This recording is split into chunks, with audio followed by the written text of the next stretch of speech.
et bienvenue sur la YouTubeuse du FLE. Aujourd'hui, je vous propose une activité ludique permettant à vos apprenants de se présenter et d'échanger des informations sur eux tout en s'amusant. On regarde tout de suite les modalités.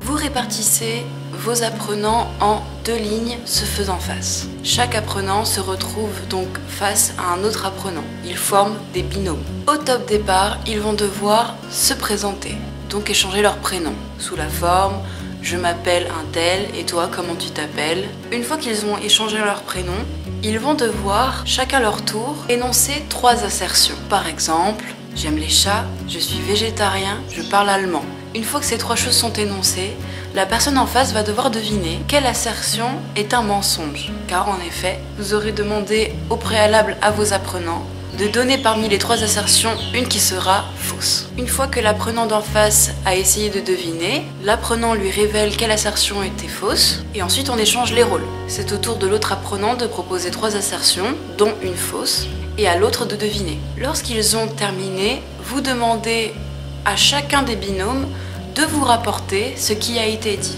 Par exemple, j'ai parlé avec Bidule, il m'a dit qu'il aimait les chats, qu'il était végétarien et qu'il parlait allemand. Mais j'ai découvert qu'il ne parlait pas vraiment allemand.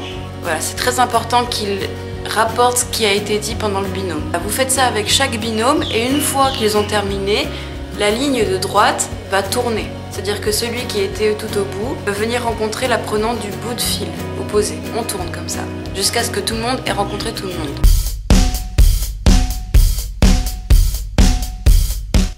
Un des premiers intérêts de ce jeu, c'est que bien sûr, il ne nécessite aucun matériel. Donc vous pouvez le faire n'importe où. C'est aussi une mise en situation quasi authentique de communication, de situation communicative. Les apprenants sont debout face à face et ils échangent des informations dans un brouhaha collectif. Ce qui fait qu'ils n'ont pas peur d'être entendus par le reste du groupe, mais ils doivent quand même s'adresser à quelqu'un, droit dans les yeux. Ça permet d'initier un échange communicatif, sans pour autant exposer l'apprenant face au regard des autres. Ça permet aussi de travailler la présentation de soi, au moment où on va dire « je m'appelle » et qu'on va donner des informations sur soi. Mais ça permet aussi de travailler la présentation d'un tiers, quand on dit « il m'a dit que »,« il s'appelle », etc. Ces 2 axes, la présentation de soi et des autres, c'est quelque chose qu'on commence à travailler à partir du niveau A1 jusqu'au niveau A2. Donc avec des groupes de ce niveau-là, c'est assez intéressant de mettre en place ce genre d'activité. Surtout, n'hésitez pas à réinvestir cette activité en production écrite. Au terme de cette activité, vous pouvez les mettre sur un temps d'écriture où vous allez leur demander de résumer ce qu'ils ont appris aujourd'hui, les uns sur les autres. Vous pouvez mettre une contrainte, dire qu'il faut absolument qu'il y ait au moins une information sur chaque personne qu'ils ont rencontrée. Après, s'ils ont envie d'en mettre 3 ou 4, c'est leur choix. Voilà, de passer par écrit toutes les informations qu'ils ont apprises sur les autres. Par exemple, aujourd'hui, j'ai appris que Michael n'aimait pas les chiens, par exemple. Et surtout, ces productions, il faut les afficher au mur, ça permet de créer une continuité parce que les informations sur les apprenants vont rester accrochées au mur. Donc c'est non seulement valorisant pour eux, mais ça permet de garder en mémoire ce qui s'est dit. Je transforme les murs de ma classe en réel journal de bord. Tout ce qu'on fait finit par être affiché sur les murs de la classe. En tout cas, n'hésitez pas à faire ça. Ça permet d'inscrire les activités sur la durée.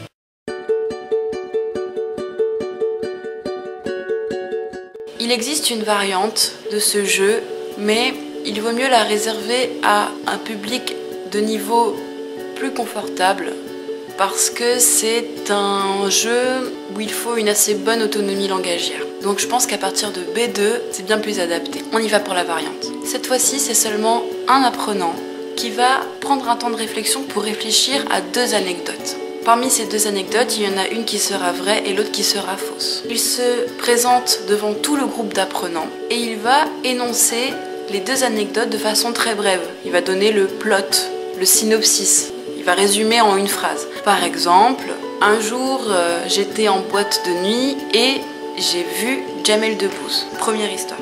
Deuxième histoire, quand j'étais petit, je vivais dans la savane et j'avais une hyène apprivoisée. Une fois qu'il a énoncé les 2 synopsis de ces anecdotes, là c'est au tour des apprenants de questionner le conteur pour lui tirer un peu les vers du nez. C'est-à-dire qu'ils vont poser des questions qui visent à approfondir les histoires pour essayer de savoir quelle histoire est fausse et laquelle est vraie. Par exemple, ah ouais, elle s'appelle comment ta hyène ? Et comment t'as fait pour l'attraper ? Et Jamel Debbouze, il t'a dit quoi ? Il est grand, il est petit ? C'était dans quelle boîte ? T'avais quel âge ? 15 ans ? Tu peux rentrer en boîte à 15 ans, toi ? Voilà, ils vont essayer de lui poser plein de questions pour le coincer, en fait. Une fois que les apprenants ont posé plein de questions, une fois qu'ils se sentent prêts, ils vont avoir un temps de réflexion et quand tout le monde est prêt, ils vont voter pour l'histoire qu'ils pensent être la fausse. Donc c'est vous qui dites, ceux qui pensent que la première histoire est vraie, levez la main. Ceux qui pensent que la deuxième histoire est vraie, levez la main.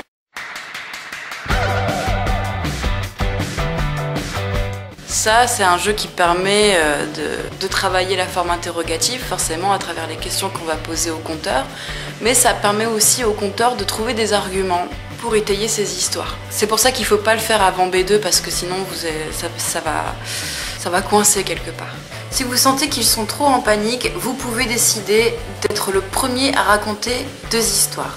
Ils ne seront en position que de vous poser des questions. Peut-être que ça donnera envie à d'autres apprenants de prendre le rôle du conteur d'histoire. Voilà, et c'est aussi une façon de parler de soi parce que sur les 2 histoires, il y en a une qui est vraie. Donc il faut trouver un peu des anecdotes assez originales. Puis on apprend aussi à mentir, hein. Ça s'apprend. Parce qu'à travers le mensonge, il faut faire preuve d'une grande créativité. On ne fait pas que relater des informations qui sont arrivées, il faut les imaginer, les créer dans sa tête et ensuite les rendre à l'oral. Ce qui n'est pas une tâche évidente.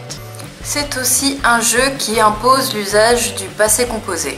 En tout cas des temps du passé pour raconter les histoires. Donc d'un point de vue langagier, ça peut être aussi extrêmement intéressant à développer. Voilà, c'est tout pour ces 2 jeux de connaissances. N'hésitez pas à me dire ce que vous en pensez. En attendant, je vous souhaite une bonne navigation sur ma chaîne.